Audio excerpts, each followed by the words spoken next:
Magandang hapon sa ating lahat at naritong ulat sa lagay ng panahon ngayong hapon ng Huwebes, April 23, 2026. Base nga sa ating latest satellite animation ay umiiral muli itong ridge ng high pressure area dito sa may silangang bahagi ng Northern Luzon. Kaya naman magdadala yan ng bahagyang kaulapan at mababang tsansa ng mga pag-ulan.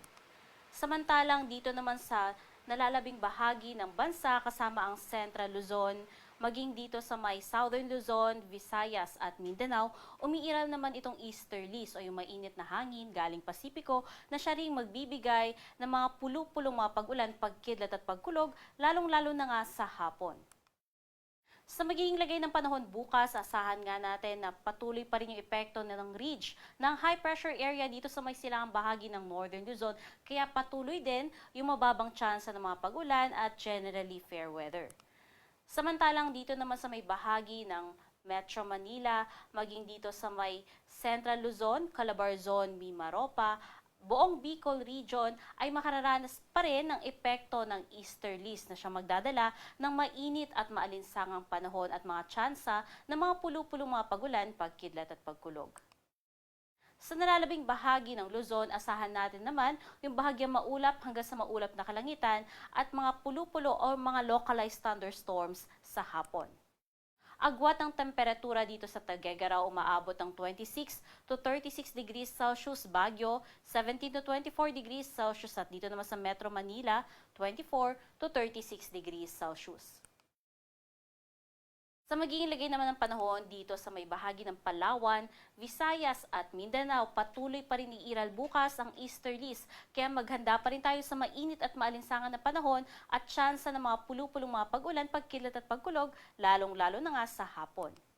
Agwat ang temperatura dito sa may Kalayaan Islands at Puerto Princesa umaabot ng 26 to 34 degrees Celsius, Tacloban 26 to 32 degrees Celsius, maging sa Cebu at dito naman sa may Zamboanga 24 to 35 degrees Celsius, Davao 25 to 34 degrees Celsius. Sa magiging kalagayan ng ating karagatan, wala tayong nakataas na gale warning, kaya naman malayang maglalayag lahat ng sasakyang pandagat. Magiging banayad lamang hanggang sa katamtaman ang mga pag-alon.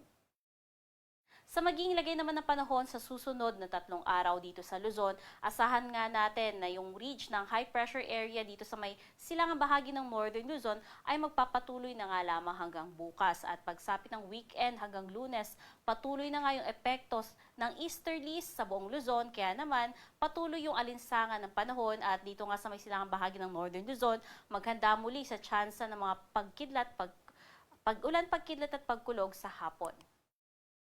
Dito naman sa Kabisayaan, by weekend, asahan natin yung epekto pa rin ng easterlies, kaya maging mainit at malinsangan din ang panahon. Magkakaroon tayo ng bahagyang maulap hanggang sa maulap na kalangitan at mga pulu-pulong mga pag-ulan, pagkidlat at pagkulog.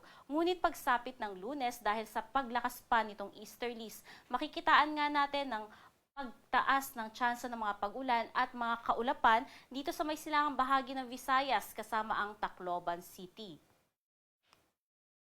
Dito naman sa may bahagi ng Mindanao sa susunod na 3 araw, asahan nga natin na sa Sabado, generally fair weather, ngunit pagsapit ng Linggo, ang silangang bahagi ng Mindanao kasama ang Caraga at Davao Region ay magkakaroon nga ng maulap na kalangitan at mas matataas na tsansa ng mga pag-ulan, pagkidlat at pagkulog.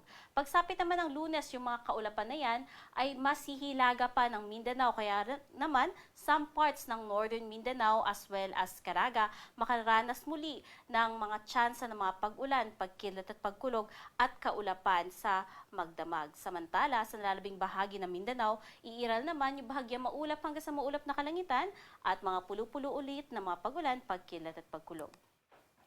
Dito sa Maynila, ang araw ay lulubog ng alas 6:11 ng hapon at sisikat naman yan bukas alas 5:37 ng umaga.